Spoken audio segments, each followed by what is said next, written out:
They thought they could ignore it, bury it, spin it. But what just happened in East London has shattered the illusion of control. In front of a stunned crowd under the glaring lights of live streams and smartphones, Tommy Robinson confronted Sadiq Khan.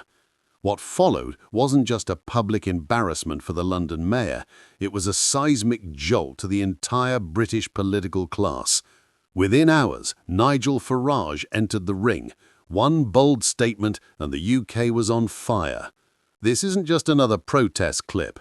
This is the story the mainstream media didn't want dominating the headlines, but now they can't run from it. While journalists were busy writing fluff pieces on cabinet reshuffles and Starmer's latest listening tour, the real political earthquake was unfolding on the streets.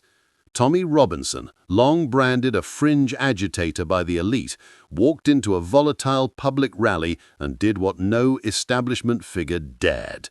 He named names, showed receipts, and held Sadiq Khan accountable in public.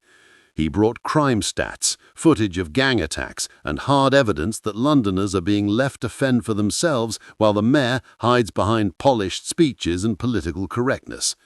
Here's the moment that broke the internet. Robinson calling out Khan face to face, accusing him of betraying British families, turning a blind eye to spiraling violence, and weaponizing diversity at the expense of safety. The crowd was split, half cheering, half gasping, but all glued to the moment. Then the bombshell dropped. Nigel Farage, watching from the sidelines no more, went live on GB News and delivered a chilling verdict. You don't have to agree with Tommy Robinson to understand this. People feel abandoned, and when leaders ignore that anger, others will rise to speak it. He didn't have to say Khan's name again. The damage was done. The establishment was on alert. Social media exploded with hashtags like Farage speaks out, Tommy versus Khan, and London uprising. Some praised Farage for giving voice to the voiceless. Others condemned him for validating Robinson. But the truth is, Farage said what millions are thinking. This isn't about right or left. It's about truth or lies, safety or chaos, silence or courage.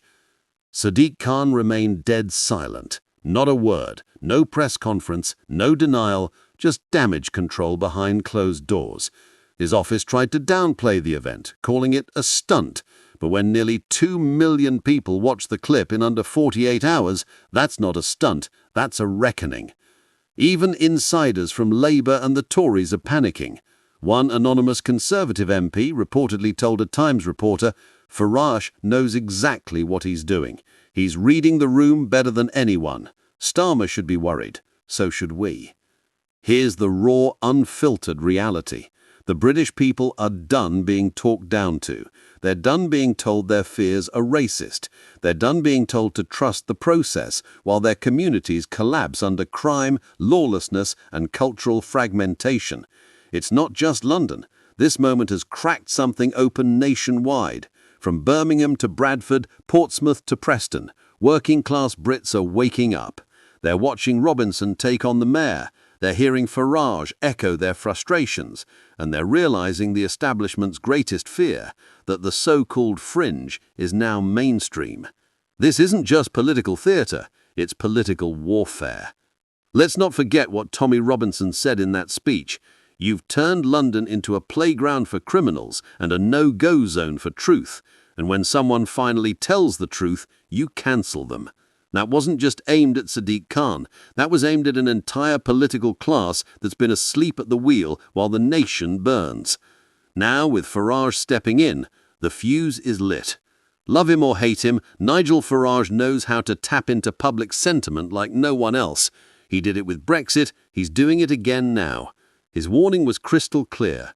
If mainstream leaders keep shutting their eyes, someone else will take their place, and it won't be pretty. So where does this go next? If you enjoyed this video, don't forget to hit that like button.